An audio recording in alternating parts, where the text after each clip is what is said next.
So, what you guys up to this weekend, eh? I'm Andy, thanks for joining me. Hope you're good, hope life's treating you well. Crazy kind of set of things happening this week.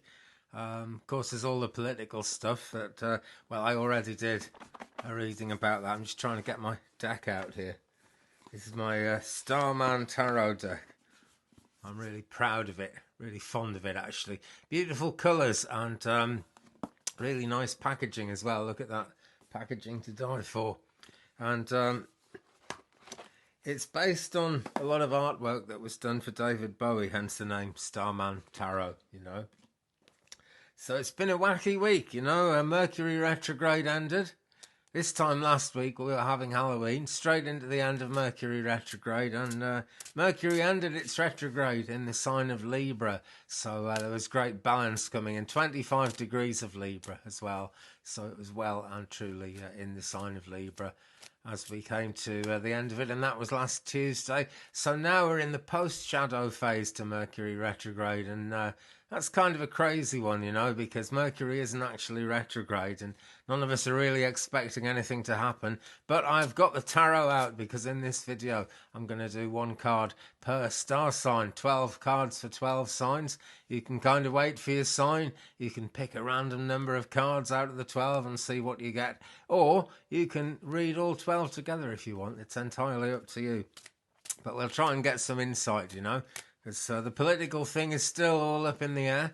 The other thing that's keeping us all locked up in our homes is all still up in the air as well. I'm in one part of the UK which is going to be set free in the next couple of days. Other parts of the UK are completely locked up tight. What are you going to do about it? Who knows? But let's start finding out with the first card in the reading, and I'll turn over the top one I've got here. This is for the sign of Aries, and it is the star. And this is very much a star woman rather than a star sign.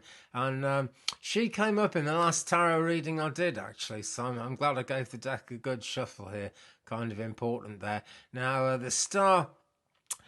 In most of the decks I've ever used, the star kind of reminds me of temperance. There's both things going on there. But what's really important is actually the celestial energy that's coming down to Earth. And speaking of down to earth, as I think I did in the last video, so important to get grounded because everything we do spiritually, and that equates to everything we do in this life, by the way. It's all part of eternal goings on, whether we know it or not. It all kind of relates to drawing down the wisdom from above into the earth. Now, this lady is standing in water here, and the thing about that is the flow of life is always going on. The conveyor belt is always moving. Life is always shifting, Aries. So just be aware of what's going on, what's changing. And if those Mercury retrograde lessons, excuse me, will keep coming into you, just take notice of what they mean to you rather than trying to look for the bigger picture, actually, because they're coming straight at you. And the star is all about your own cosmic connections. So look for the other side of the coin here. Taurus. We have got the Nine of Pentacles. This is very earth sign energy kind of card, being a Pentacles card, and being the 9, which is a long way into it as well. And the question here, Taurus, is have you left something behind? I hope things are going well for you guys, I really do. But you never kind of quite know, even when things are really doing well, quite what things might have been like, you know, if certain things had happened that maybe haven't happened. And this is an invitation, Taurus, to look back just over the recent past, really.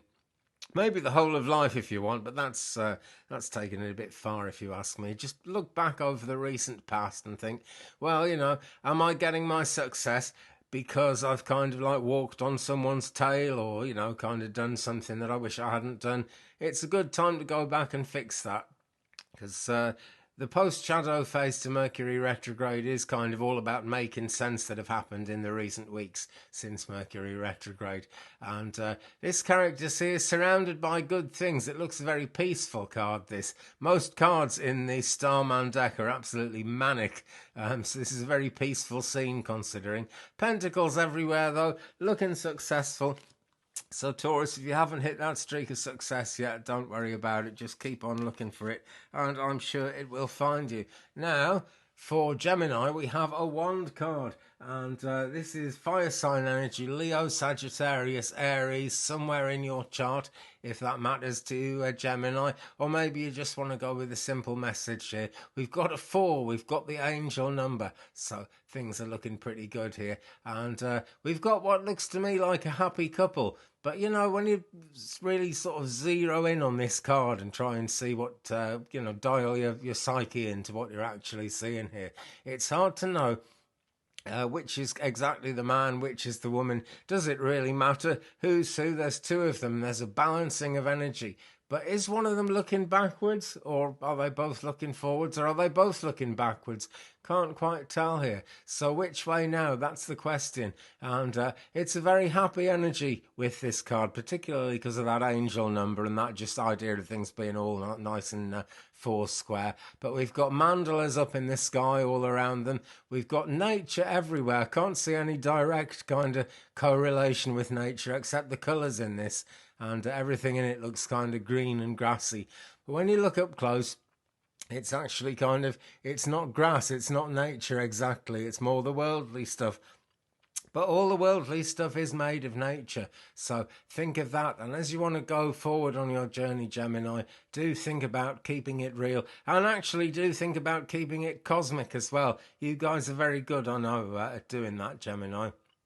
But keep on top of the cosmic side and the earthly side as well. And your journey, excuse me, will be that much more rewarding. So, Aries, Gemini, Cancer, here we go. And we've got a major arcana card again. It's number 10, and it's the wheel. Is it number 10? Yes, it's number 10, and it's the wheel. They move them around in different decks, as you probably know, because I'm realising by now I'm gifted with kind of spiritually aware viewers. Most of you who tune into this seem to be kind of quite aware of the cosmic vibes and what's going on. So if you feel that about yourself, you're right. If you don't feel that about yourself, friends, you've been drawn to this for a reason, okay? And I'm sure you've got something really strongly cosmic going on in you when you're, going on with you, I should say, when you're looking at a reading like this. So it's the wheel of fortune. In a sense, it's forever spinning, but in this card, it almost looks like it's standing still. But no matter how quiet things get with the Wheel of Fortune, it's still a circle. So even when it's standing still, you could fall off, you could climb up it. There's lots of different ways of looking at it. But when I look at this, it reminds me of one of those pictures, and I can't remember what they're called, but it's like, you know, if I sort of held up my camera screen to you now, you'd see me going off into infinity, and all the things around me in the room here going off into infinity as well. So it's a reminder of the infinity of things, and even when we get off the Wheel of Fortune, even when we get into a nice stable conditions, things will keep changing. It's the nature of life. But lots and lots of higher heart chakra pink in this one for you guys, Cancer. Okay, so there's a softening of things coming. And I dare say the Wheel of Fortune for you is going to kind of just slow down and allow you to take stock of things. And this, again, you know, is all part of that Mercury retrograde post-shadow thing. We get the pre-shadow when things start going nuts. That's when my car usually breaks down very expensively. Then we get the Mercury retrograde where the communications are all over the place, and we get little prompts from the universe all the time about shadows in our awareness, things we're not quite looking fully at. And now we're in the post-shadow where things that didn't make sense during the main retrograde start to make sense. So Leo, 9 of Cups for you guys. Now, is this not positive? My goodness, 9 of Cups. Very powerful sign, this. Water sign energy, Cancer, Scorpio and Pisces, somewhere around you in your birth chart. Cancer, Leo, that's who I'm on now. Gosh, I forget so easily. Lots and lots of gold in this card for Leo, though. So it's got that kind of Leo lion-y thing going on. But sometimes... excuse me, sometimes there are legal matters afoot when we get the 9 of Cups. Something going on with the law. Maybe you're going to get a letter soon. Maybe you've already had a letter, actually. But there's some kind of significant communication coming in. And it might not be about the law exactly, but it's going to be something to do with what you're allowed to do, what you might feel you're allowed to do, or feel you're not allowed to do. Something about the rules is on the change here, Leo. I'm sure of it. It might feel like it's hanging in the balance, and if that's the case, it might hang in the balance a bit longer, but the thing about this card is, Leo, it says the universe knows all about this, and everything that's happening is happening for a reason. It's the cups, it's longings, it's desires, and this lady in the card has a green face, so she's facing in a healing direction, Leo. There you go. Virgo, here we go now, and it's the Five of Pentacles. Pentacles energy again, earth sign energy. That's Taurus, that's Virgo, that's Capricorn. Again, reminding us of the grounding, because it's green. That's why I nearly said green, because I was about to say it. Lots of green and quite a bit of purple top and bottom in this card as well. So healing colours all over the place. So that's really what's coming in for you guys, Virgo, healing. But when I look at the middle of this card, I see the green man image from kind of pagan mythology, so get out into nature if you possibly can, Virgo. That's going to make a difference to you, because it's when we get out into nature, like in the star card in a lot of ways, it's when we get out into nature that things really start making sense, because our human nature was actually forged when we were living in a much more natural way. There's a wonderful video on YouTube, I'll see if I can find it and put a link onto it, of people in Ethiopia building a traditional Ethiopian house, and it's amazing. You can see in this video how they were living in the trees, just kind of tree people living in the trees, and thought, hang on, if we cut it's all bamboo, hang on, if we cut the bamboo down and kind of tie it together in a particular way, lots and lots of it, we can actually make a shelter from the rain. So you can see right back to those primordial days, and it's on YouTube, really bridging the gap between the generations. Cats are fighting behind me here. I rather wish they'd stand up and you could see that I'm not lying and I've got my little kitties here, but there we go. So that's Virgo. Libra, this one's for you guys. Now, Mercury actually went direct. That means stopped going backwards, by the way, because retrograde is when Mercury appears to be moving backwards through the cosmos, and it goes direct when it stands still and then starts going forward again. That's Mercury direct. That happened in Libra, so balance all over the place there, and it's really going to be a balancing post-shadow because of that. It's going to bring a lot of balance to all of us, but Libra, most particularly to you guys, because you'll appreciate it being Librans. That's the thing. It's the water sign energy of the cups again, Cancer energy, Scorpio energy, Pisces energy, but I've drawn it for Libra. Absolutely golden. Again, this is even more golden than any of the other cards we've had in the reading so far, and they've all got a bit of gold in them, because there's always some gold going on somewhere in life. And what we've got here is these they look like kind of traditional Hindu figures to me, and they're reaching up, so that's the thing to do, Libra. Keep on reaching up to the skies. Keep on looking up, because the answers and the progress are all up there, not down there. So that's the way to keep looking, and you'll find pure gold if you do. Lots of red in this card as well, Libra. So I guess something's coming along to ease any concerns you might have down with the old root chakra there as well. So what have we got for Scorpio? For Scorpio, it's the Eight of Wands. And this is one of the cards I brought out in my presidential election reading a few days ago. And that seemed to get people talking. Here, we've got what looks much more than any other Eight of Wands card I've ever seen. This looks like the central kind of pillar that goes straight up the middle of the Kabbalistic tree of life that the tarot's based on. And the bottom line is you can kind of go up Binah, the one pillar, or Shokma, the other pillar, or you can find your way straight up, and it doesn't automatically go straight up. You have to do a bit of weaving in any case, but this gets you straight from Malkuth all the way up to Darth, which is the spiritual orb, the spiritual sphere in the tree of life. So where are we? Libra, Scorpio, that's what I'm on about.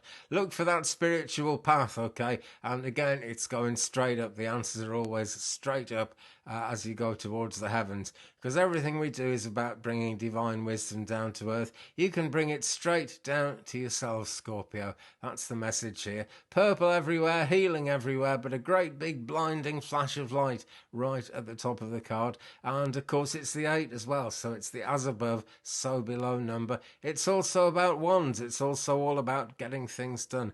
That's so important. Okay, Scorpio, so as you're going through your next week, or however long, which is probably only just a couple of days till I put the next reading out, that's for you guys, Scorpio. Okay, again, think about that spiritual axis. You know, life has two axes. We can go straight up, or, you know, that's the spiritual side of things. But everyday life takes us from one side to the other.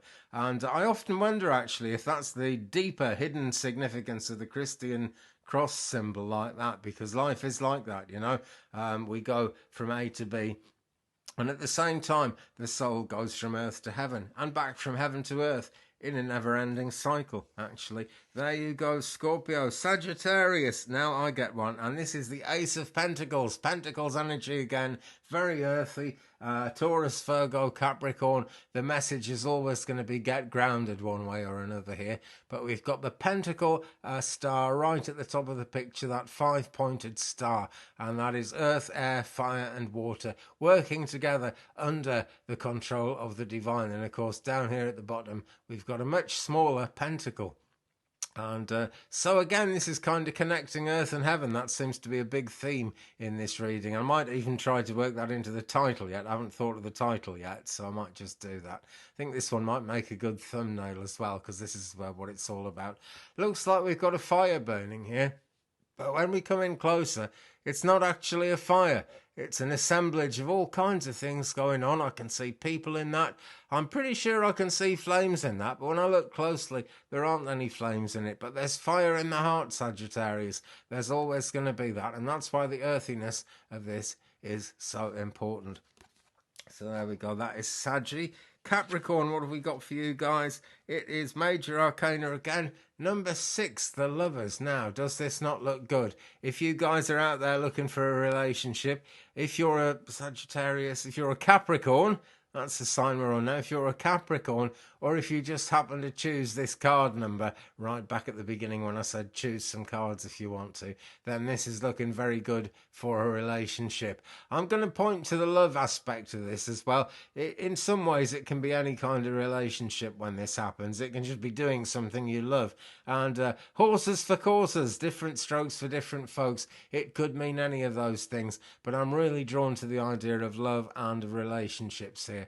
And here we see the higher heart chakra pink kind of coming down from heaven around this couple. So it's really kind of drawing down eternal knowledge again, Capricorn. So be willing to kind of be a bit flexible. That's what I'd do.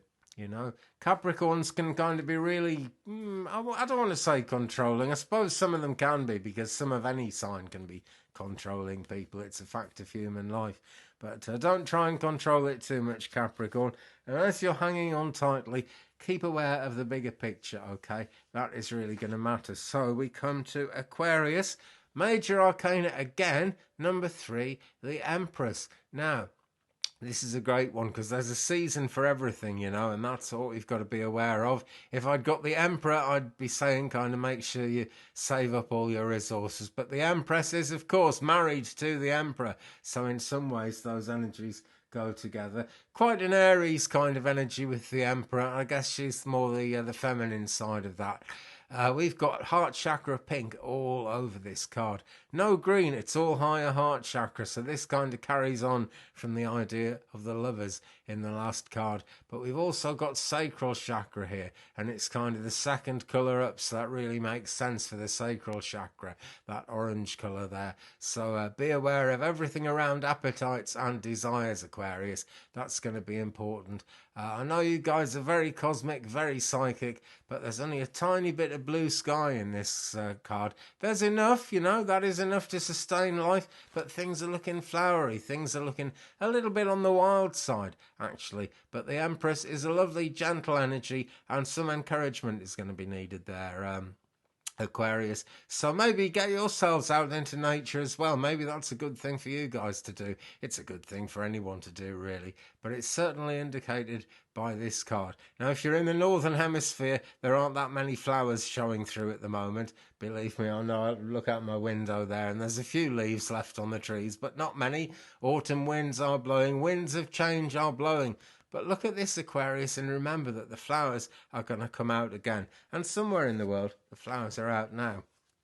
So where does that bring us? The very last card in the reading, it's Pisces, and it's the Three of Wands. Now, Pisces always makes me think of the cycle starting again, and that's just because I'm looking at the 12 signs of the zodiac, you know. We all have our own kind of beliefs about these things, and those beliefs come from just the kind of, you sort of pick up knowledge as you study these things, don't you? So, you know, maybe it's not a hard and fast end of a cycle and beginning of a new one, because if that was the case, always, Pisceans would always be starting a new journey. And in some ways we are, because tomorrow is always the first day of the rest of your life. Of course it is. Well, today is really, if you think about it. As soon as I finish this video, I'm going to go and do something else. And I guess you guys are as well, as soon as you finished watching it. That's the nature of life, endings and beginnings. But this looks like a beginning. The way the character's standing here looks a little bit like the Fool's Journey as viewed from behind. So maybe, Pisces, maybe you're becoming keenly aware of problems that might lie ahead of you, or more importantly, problems that might lie ahead of someone you know, because I know you guys are full of compassion. There's a lot of gold in this card, and that's very appropriate to Pisces, because that human compassion is really the gold of life. That's really what keeps the world turning, absolutely always. Because when we show that human compassion, we're really kind of ticking over and actually working with the divine energy. That's what this reading has been all about through just about all the cards here, actually. I can see all kinds of symbols in this card, too many to mention. And that's the great thing about the Starman, actually. Every card is absolutely packed full of different images overlaid and different colours all over the place. But this one's mostly green, so think about that green energy. Think about that nature energy, Pisces. And think about, what journey are you considering? What are you contemplating doing in the coming months? Particularly important around the end of a Mercury retrograde, actually, because we can really start to do new things with the lessons we've learned. So there you go. That is the Starman deck for all signs this weekend. I'm doing this on the 7th of November. I'll be doing yet more as we go on through the next week, as we go on through the rest of our life, as long as there's a YouTube, quite honestly.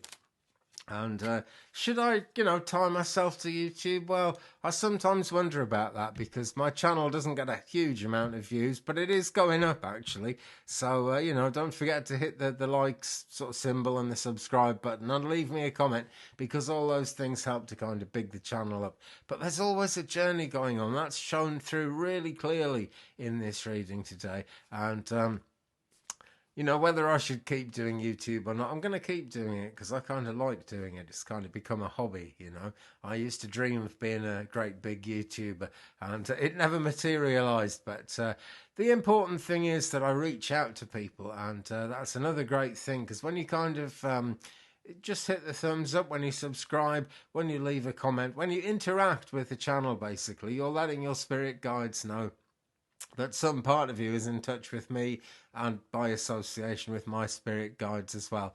And that's how psychically we're drawn to each other. There's a kind of a soul tribe, that we all belong to, and we're not always aware of who's in our soul tribe. But I've met many members of mine through them watching my videos, or maybe coming on Instagram or Facebook or somewhere else that I post, and just watching my stuff regularly. Speaking of which, down there, down there somewhere in the description, there are links to all my social media pages, so do follow me on that, because I put messages out on social media that don't always go on YouTube, and I put stuff out on YouTube that doesn't always go on social media. So look at those links and kind of get the two things together.